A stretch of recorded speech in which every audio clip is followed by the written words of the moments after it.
তো হ্যালো, কেমন আছো সবাই? অনেক দিন কোনো ভিডিও পোস্ট করিনি, আর ভয়েস ওভার তো দেওয়াই হয়নি অনেক দিন ধরে, কারণ একটু ব্যস্ত ছিলাম, বাড়ি গিয়েছিলাম, তো ওই সব করেই কেটে গেছিলো।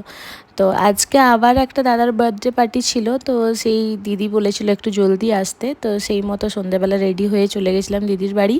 আর ওখানে গিয়েই দেখি অন্তরাদি আর শর্মিদি দুজনেই কাজে লেগে পড়েছে।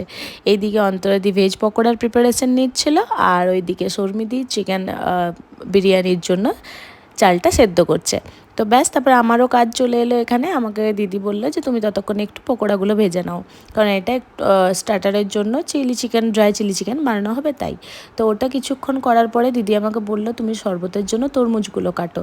তো সেই কথা মতোই আমি তরমুজ কাটতে বসেছি। দেন এই শরবতটা বানানো আমার কাছে বেশ একটা ইন্টারেস্টিং জিনিস ছিল, কারণ আমি এই শরবতটা আগে কখনো খাইও নি, আর আমি কখনো বানাইও নি। তো এটা বানাতে বানাতেই আমার মানে লিটারালি জিভে জল আসছিল। বাও, মানে দেখতে এত সুন্দর হয়েছিল এটা, আর খেতেও অসাধারণ হয়েছিল। তো পরে জানলাম যে এটার নামটা কি ছিল বেশ মনে নেই আমার, ভুলে গেছি। তো যাই হোক, খেতে এত ভালো হয়েছিল, আমি নিজে দু তিন গ্লাস আমি নিজেই খেয়ে নিয়েছিলাম। দেন সবাই আসা স্টার্ট হয়ে গেছে, তো আমি আস্তে আস্তে সবাইকে সার্ভ করছিলাম ওগুলো একে একে। তারপরে এখানে আমাদের কিছু একটা কথা নিয়ে গসিপ চলছিল, যেটা আমার এখন মনে নেই। মেয়েদের ব্যাপার, মেয়েরা একসাথে থাকলে এসব হবেই। দেন স্টার্টারের পালা। স্টার্টারে ছিল ভেজ পকোড়া আর ড্রাই চিলি চিকেন, তো সেগুলোই আমি সবাইকে সার্ভ করছিলাম বসে বসে।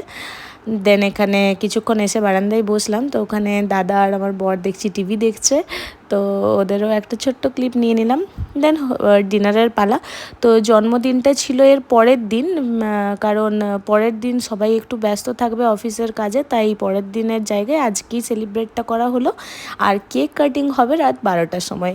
তো আমরা ডিনারে বিরিয়ানি হয়েছিল, তো বিরিয়ানিটা খেয়ে আমরা রাত 12টা বেজে গেছে, অ্যান্ড এখানে চলছিল সেলিব্রেশন। দাদা এখানে কেক কাটছে। তো দেন বাস এইভাবেই আমাদের আজকে দিনটা কাটলো। সবাই একটু রাত্রেবেলা কেক খাওয়া দাওয়া, কেক মাখামাখি করে বাড়ি ফিরলাম। তো চলো বাই।